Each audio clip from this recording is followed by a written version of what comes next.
Hello everyone, welcome to our channel Padhai hub. आज हम अपना इंडियन इकोनॉमिक डेवलपमेंट का जो चैप्टर नंबर 2 है वो करने जा रहे हैं। तो चैप्टर नंबर 2 हमारा है 5 ईयर प्लान्स के ऊपर। तो इससे पहले जो हमारे चैप्टर 1 था, अगर आपने उसकी वीडियोस नहीं देखे, क्योंकि देखिए यहाँ पर जब हम इंडियन इकोनॉमिक डेवलपमेंट की बात करते हैं तो हम बात करेंगे ब्रिटिश पीरियड से। जब हम आज़ाद हुए, आज़ाद होने के बाद हमने क्या क्या अडॉप्ट किया, या इंडियन गवर्नमेंट ने कैसे खुद को फॉर्मुलेट किया, कैसे काम किया गया। तो यहाँ पर जब आप इस चीज़ को सीरियल से देखेंगे तब भी आपको समझ में आएगा। तो इससे पहले आप फर्स्ट वाला चैप्टर देखिए, उसके बाद सेकंड चैप्टर कंटिन्यू करिए। तो सेकंड चैप्टर में हम पढ़ेंगे 5 ईयर प्लान्स के बारे में, या फिर हमने फर्स्ट चैप्टर में पढ़ा था कि at the eve of independence, जब हम आज़ाद हुए तब हम कैसे थे या हमारी क्या कंडीशन थी। तो अब सेकेंड चैप्टर में हम उससे थोड़ा सा आगे बढ़ेंगे, क्योंकि 47 में हम लोग इंडिपेंडेंट हुए थे। उसके बाद जब गवर्नमेंट बनी, गवर्नमेंट ने क्या किया, क्योंकि ब्रिटिशर्स जो थे वो ऑलमोस्ट सब कुछ डिस्ट्रॉय करके गए थे। तो खुद के कंट्री में खुद को मतलब दोबारा से एक गवर्नमेंट बनाना और हर चीज़ को देखना, क्योंकि यहाँ पर एक कंट्री चलाने की बात हो रही है, कोई एक छोटी मोटी बात नहीं हो रही है। तो एक बहुत ही बड़ा काम था, गवर्नमेंट के ऊपर एक बहुत ही बड़ी जिम्मेदारी थी कि देश को दोबारा से खड़ा किया जाए, उसको दोबारा से उस कंडीशन में लाया जाए कि वो वापस से एक डेवलप कंट्री में आ सके। ठीक है, तो अब हम यहाँ पर बात करेंगे। सबसे पहले आता है इकोनॉमिक प्लानिंग। सबसे पहले फिर वहां पर जैसे ही हम आज़ाद हुए उसके कुछ ईयर्स बाद एक गवर्नमेंट बनी। ठीक, गवर्नमेंट में सबसे पहले जो हमारे प्राइम मिनिस्टर बने थे वो थे पंडित जवाहरलाल नेहरू। उसके बाद इन्होंने क्या किया, इन्होंने फिर पहले पूरी कंडीशन देखी कि ब्रिटिशर्स क्या करके गए हैं। तो ब्रिटिशर्स हम लोगों ने पढ़ा कि ऑलमोस्ट सब डिस्ट्रॉय करके गए थे, तो कंडीशन हालांकि बहुत खराब थी। तो इन लोगों ने उस टाइम पर क्या किया, इन लोगों ने पहली बात तो ये सोचा कि भाई कैसे भी करके हमें अपनी कंट्री को आगे बढ़ाना है। तो उसके लिए सबसे पहले क्या किया गया, इकोनॉमिक प्लानिंग। तो इकोनॉमिक प्लानिंग, क्योंकि देखिए किसी भी चीज को आप इकट्ठा एक साथ नहीं कर सकते। पहले गवर्नमेंट ने कुछ प्लान्स बनाए, फिर उसके अकॉर्डिंग काम करना स्टार्ट किया, तभी धीरे धीरे डेवलपमेंट होना पॉसिबल हुआ। तो इकोनॉमिक प्लानिंग होता क्या है, it refers to the utilisation of countries resources in different development activities in accordance with national priorities. अब देखिए सिंपल सी बात है, यार हमारा जो देश था उस टाइम पर जब हम आज़ाद हुए थे उस टाइम पर कंडीशन बहुत ख़राब थी, कोई मेडिकल फैसिलिटी नहीं थी, पॉवर्टी बहुत ज़्यादा थी, फैमाइन मतलब भुखमरी की कंडीशन थी, लोगों के पास रोज़गार नहीं था, कंडीशन काफ़ी ख़राब थी, इंडस्ट्रीज़ नहीं थी हमारे पास फिनिश गुड्स बनाने के लिए। तो यहाँ पर ये क्या कह रहा है, इकोनॉमिक प्लानिंग का मतलब क्या है, इकोनॉमिक प्लानिंग का मतलब है it refers to the utilisation of countries resources. जब हम अपने कंट्रीज के रिसोर्सेज को, क्योंकि हम सबको पता है जो रिसोर्सेज है वो कैसे हैं, लिमिटेड है। ठीक है, तो जब हम अपने कंट्री के रिसोर्सेज का यूटिलाइजेशन करते हैं अलग अलग डेवलपमेंट एक्टिविटीज में इन अकॉर्डेंस विद नेशनल प्रायोरिटी, क्योंकि देखिए रिसोर्सेज हमारी जो नेचर है वो हमें टाइम टाइम पर रिसोर्सेज देती है। ठीक है, या फिर पर्टिकुलर लिमिटेड रिसोर्सेज है हमारे पास, अगर हम नेचर से कोई रिसोर्स ले रहे हैं तो दोबारा उस रिसोर्स को लेने के लिए हमें टाइम चाहिए। जैसे कि सिंपल सी एक छोटा सा एग्जांपल है ट्री।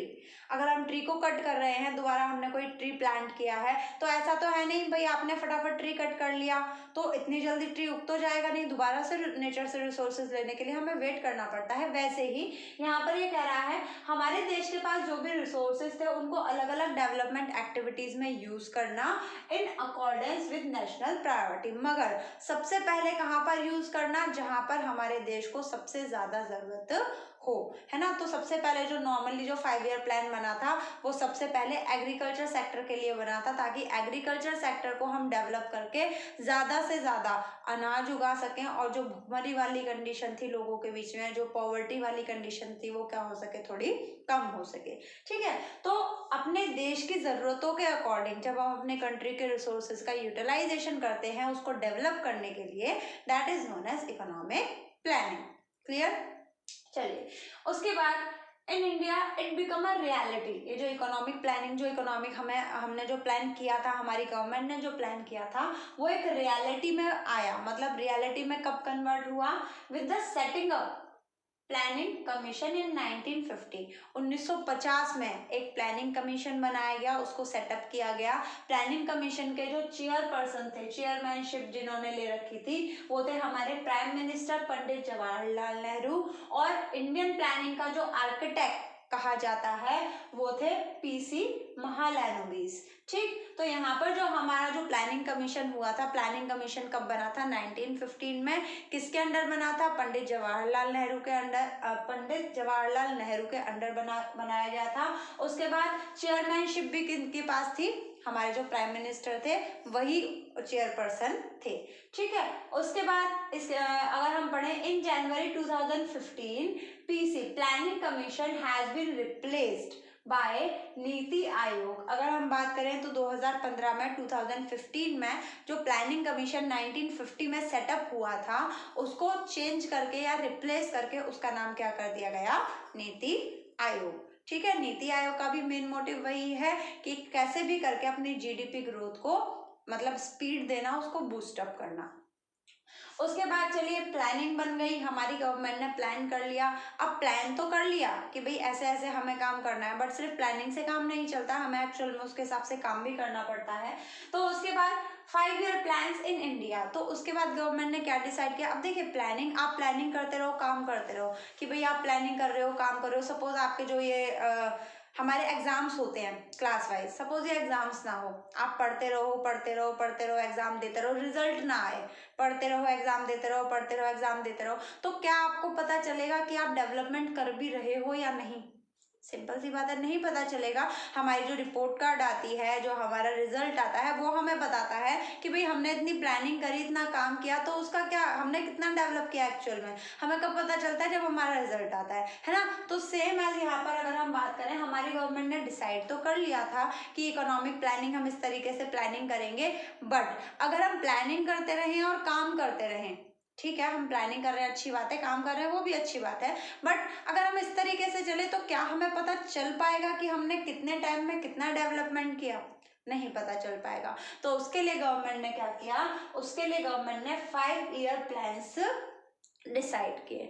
गवर्नमेंट ने ये काम किया कि हम क्या करेंगे? 5 ईयर प्लान बनाएंगे। पहले हम 5 ईयर प्लान में एक चीज को मोटो करेंगे, एक चीज को मतलब उस पर प्रॉपर ध्यान देंगे। जैसे कि एग्रीकल्चर सेक्टर पर पहले 5 साल ध्यान दिया, उसके बाद 5 साल पर इंडस्ट्रियल सेक्टर पर ध्यान दिया, उसके बाद 5 साल पर लोगों को एम्प्लॉयमेंट देने पर ध्यान दिया। तो इस तरीके से क्या होगा, हमने 5 ईयर कंटिन्यू एक चीज पर कंसंट्रेशन किया, उस पर काम किया, और 5 साल बाद फिर हम देखेंगे कि एक्चुअल में हमने यहाँ पर कितना प्रोग्रेस किया। 5 साल पहले इसकी क्या कंडीशन थी और 5 साल बाद इसकी क्या कंडीशन है, ताकि हम हर सेक्टर को या हर एक तरीके से हर सेक्टर में ही कह सकते हैं, हर सेक्टर को हम बराबरी से ध्यान दे पाए। ठीक है, इसके बाद 5 ईयर प्लान की अगर हम बात करें तो 5 ईयर प्लान सबसे पहले आपका 1 मार्क्स का क्वेश्चन मोस्टली पूछ लिया जाता है, वैसे भी आपको पता होना चाहिए। 5 ईयर प्लान को जो सबसे पहले आइडिया दिया था सोवियत यूनियन में, जोसेफ स्टालिन करके नाम के एक पर्सन थे जिन्होंने 5 ईयर प्लान सबसे पहले स्टार्ट किया था। इन्होंने सबसे पहला 5 ईयर प्लान 1928 में और 1932 तक इंट्रोड्यूस किया था। और 5 ईयर प्लान को एक तरीके से स्टैब्लिश करने वाले कौन थे? Joseph Stalin. उसके बाद अब हम बात करते हैं इंडिया में 5 ईयर प्लान कब आया। इंडिया का जो फर्स्ट 5 ईयर प्लान था वो इंट्रोड्यूस्ड हुआ था 1951 को, और लास्ट 5 ईयर प्लान हमारा था 2012 में। मतलब 2012 से लेकर 2017 तक जो हमारा 5 ईयर प्लान था वो लास्ट था, and that is the 12th 5 year plan. वो हमारा 12वां 5 ईयर प्लान था। ठीक है, पहला 5 ईयर प्लान कौन सा था? 1951 से लेकर 1956 तक। इन हर 5 ईयर प्लान के अलग अलग मोटो होते थे। मतलब जैसे भी मैंने आपको बताया, पहले 5 ईयर प्लान में हमने एग्रीकल्चर सेक्टर को लिया, दूसरे 5 ईयर प्लान में हमने अपने इंडस्ट्रीज को सेटअप किया, वहां पर ज्यादा ध्यान दिया। तो अलग अलग 5 ईयर प्लान के अलग अलग ऑब्जेक्टिव थे। उसके बाद हम बात करते हैं कुछ डिफरेंट और इम्पोर्टेंट प्लान, क्योंकि ये कहे तो 5 ईयर प्लान। अब 5 ईयर प्लान का मतलब क्या? 5 साल का कुछ प्लान, हमने एक प्लान बनाया 5 साल का, उसमें हमें एक पर्टिकुलर एक गोल को अचीव करना है। ठीक है, तो यहाँ पर क्या था, कुछ ऐसे प्लान थे जो 5 ईयर के नहीं बने, मतलब 5 ईयर से कम के ही बने। तो ऐसे कौन कौन से प्लान है? There are 3 plans. कौन कौन से? 1 अप्रैल 1966 से लेकर 31 मार्च 1969 तक, ये 3 ईयर का प्लान था। ठीक, उसके बाद 1 अप्रैल 1979 से लेकर 31 मार्च 1980, आप देखेंगे इसमें सिर्फ ये 1 ईयर का प्लान है। एंड लास्ट है हमारा 1 अप्रैल 1990 से लेकर 31 मार्च 1990 2, ये सिर्फ 2 ईयर का प्लान था। तो ये सारे हमारे वैसे काउंट तो हमारे 5 ईयर प्लान में ही करे जाते हैं, बट ये इनमें जो गैप है, एक 3 ईयर्स का है, एक 1 ईयर का है, एक 2 ईयर का है। तो ये कुछ इंपॉर्टेंट है क्योंकि ये कुछ भाई अलग है, इनमें 5 ईयर का गैप नहीं है, बट आते ये 5 ईयर प्लान की सीरीज में ही है। ठीक है, उसके बाद आपका दे रखा है प्लान। अब भाई प्लान क्या होता है, तो देखिए सिंपल सी बात है, प्लान हम सब जानते हैं। प्लान क्या होता है, a plan lays down how the limited resources of an economy should be put to use to achieve precise objective within a specified period of time। Simple सी बात है, प्लान क्या है, प्लान एक ले डाउन मतलब एक तरीके का हमने स्ट्रक्चर बनाया, एक तरीके का हमने ब्लूप्रिंट बनाया। How the limited resources of an economy should be put to the use, मतलब किसी भी इकोनॉमी, किसी भी अर्थव्यवस्था में जो भी हमारे पास संसाधन है, जो रिसोर्सेज है, उसको हम किस तरीके से यूज करें, क्योंकि दे आर लिमिटेड, वो लिमिटेड हैं, to use to achieve precise objective within a specific period of time। एक पर्टिकुलर पीरियड ऑफ टाइम में किसी ऑब्जेक्टिव को अचीव करने के लिए हमारे पास जो लिमिटेड रिसोर्सेज हैं उसको किस तरीके से यूटिलाइज किया जाए, उसी के एक फॉर्मेट को या उसी के ले डाउन को हम प्लान कहते हैं। सिंपल सी बात है। चलिए अब नेक्स्ट क्या है, नेक्स्ट अब हमारे पास आता है टाइप ऑफ इकोनॉमीज, क्योंकि देखिए 1950 या फिर 1951 जब हमारा 5 ईयर प्लान बना था या जब हमारी गवर्नमेंट बनी थी आज़ाद होने के बाद, तो हमारे पास 3 तरीके की इकोनॉमी थी। हम लोग, आप लोगों ने 11th में भी पढ़ा होगा, there are 3 types of economy. ठीक है, तो सबसे पहला जो क्वेश्चन था हमारी गवर्नमेंट के पास वो ये था कि आखिर उसे कौन सी इकोनॉमी को अडॉप्ट करना है, क्योंकि हम अभी इंडिपेंडेंट हुए थे, अभी हमारी गवर्नमेंट बनी थी, तो हमारी गवर्नमेंट चाहती थी कि एक ऐसी इकोनॉमी बने जिससे मतलब देश के पास पैसा भी आए, जिससे हमारा जो इकोनॉमी है, जो हमारी कंट्री है, वो फाइनेंशियल से भी स्ट्रेंथन हो, फाइनेंशियली भी उसे ताकत मिले और लोगों के बीच में भी इक्वालिटी हो। मतलब बहुत ज़्यादा ये जो गरीबी थी या बहुत ज़्यादा इन सब की कंडीशन को हम क्या कर सकें, न्यूट्रल कर सकें, हर इंसान को हम एक तरीके से प्रोस्पेरिटी दे सकें। ठीक, तो यहाँ पर क्या था, 3 तरीके की इकोनॉमी थी। सबसे पहले था कैपिटलिस्ट इकोनॉमी, हम सब इसके बारे में 3 इकोनॉमीज के बारे में पढ़ चुके हैं, अगर नहीं पढ़ा है तो इसलिए मैंने शॉर्ट में आपको एक बार लिख दिया है क्योंकि वो आपने 11th में पढ़ा था। तो टाइप ऑफ इकोनॉमीज में सबसे पहले आता है हमारा कैपिटलिस्ट इकोनॉमी। तो कैपिटलिस्ट इकोनॉमी क्या होता है, कैपिटल इकोनॉमिस्ट का मेन मोटिव होता है प्रॉफिट मैक्सिमाइजेशन। यहाँ पर आपके जितने भी एंटरप्रेन्योर होते हैं वो बिल्कुल मतलब उनको फ्रीडम होती है कि वो अपने हिसाब से अपने सामान के प्राइस डिसाइड कर सके। तो यहाँ पर जो मेन मोटिव होता है वो प्रॉफिट मैक्सिमाइजेशन होता है और यहाँ पर ऑलमोस्ट हर चीज प्राइवेटाइज्ड होती है। उसके बाद हम बात करें सोशलिस्ट इकोनॉमी, तो सोशलिस्ट इकोनॉमी का मेन मोटिव होता है सोशल वेलफेयर। यहाँ पर नॉर्मली जो भी कंट्रोल होता है, जो भी मैनेजमेंट होता है सोशलिस्ट इकोनॉमी में गवर्नमेंट का रहता है और गवर्नमेंट ही हर चीज़ अपने मार्केट में जो भी चीज़ें हैं उनको डिसाइड करती है और इनका मेन मोटिव रहता है सोशल वेलफेयर, लोगों की ज़्यादा से ज़्यादा भलाई हो सके। उसके बाद दे रखा है हमारा मिक्स्ड इकोनॉमी।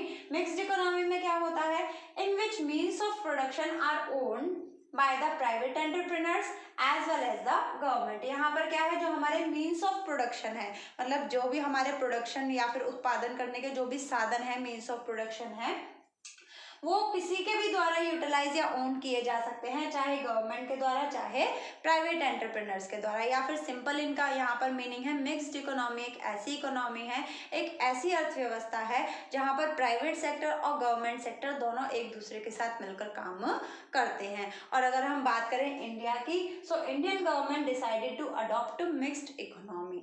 इंडियन गवर्नमेंट ने डिसाइड किया कि वो मिक्स्ड इकोनॉमी को अडॉप्ट करेंगी। इसके पीछे एक सिंपल सा रीजन भी था, क्योंकि देखिए अगर इंडिया यहाँ पर कैपिटलिस्ट इकोनॉमी को अगर वो लेती है या अडॉप्ट करती है तो वहाँ पर प्राइवेटाइजेशन आ रहा था, मतलब हर चीज प्राइवेट सेक्टर के अंदर जा रही थी। अब भाई प्राइवेट सेक्टर अगर काम करता है तो वो खुद के प्रॉफिट मैक्सिमाइजेशन के लिए काम करता है, ना कि लोगों की भलाई के लिए। तो अगर वो कैपिटलिस्ट इकोनॉमी को चूज करती तो ऑब्वियस सी बात है यहाँ पर प्रॉफिट तो होता, बट उससे क्या होता, उससे वो जो पैसा है वो कुछ लोगों के हाथ में आकर रह जाता, मतलब हर पर्सन के पास सेम इक्वालिटी नहीं होती। और अगर बात करें सोशलिस्ट इकोनॉमी की, भाई अगर हम लोगों की भलाई करना चाहते हैं, अगर इंडिया की गवर्नमेंट लोगों की भलाई करना चाहती थी तो सोशलिस्ट इकोनॉमी अपना सकती थी। तो देखिए, जब हम आज़ाद हुए थे उस टाइम पर हम फाइनेंशियली इतना स्ट्रांग नहीं थे कि हम सोशलिस्ट इकोनॉमी अडॉप्ट करके हम लोगों की भलाई तो कर देते, सोशल वेलफेयर तो आराम से हो जाता, बट वहाँ पर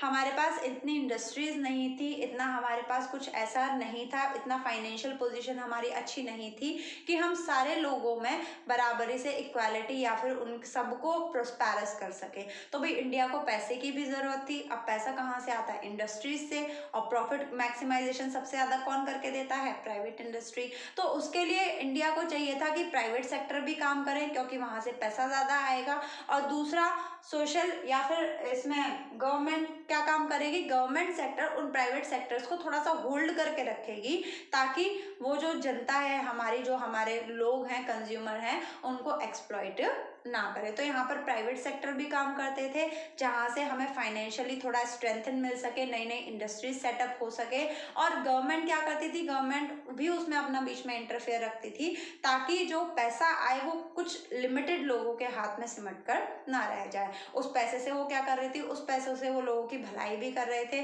कुछ ऐसे लोग थे जो बहुत गरीब थे, मतलब जो बिल्कुल बिलो द पॉवर्टी लाइन होते हैं, तो मतलब सबके बीच में एक इक्वालिटी लाना, इसके लिए गवर्नमेंट ने क्या किया? दोनों ही चीजें थी, खुद को फाइनेंशियली स्ट्रेंथन देना, फाइनेंशियली स्ट्रांग करना, साथ के साथ लोगों का वेलफेयर करना।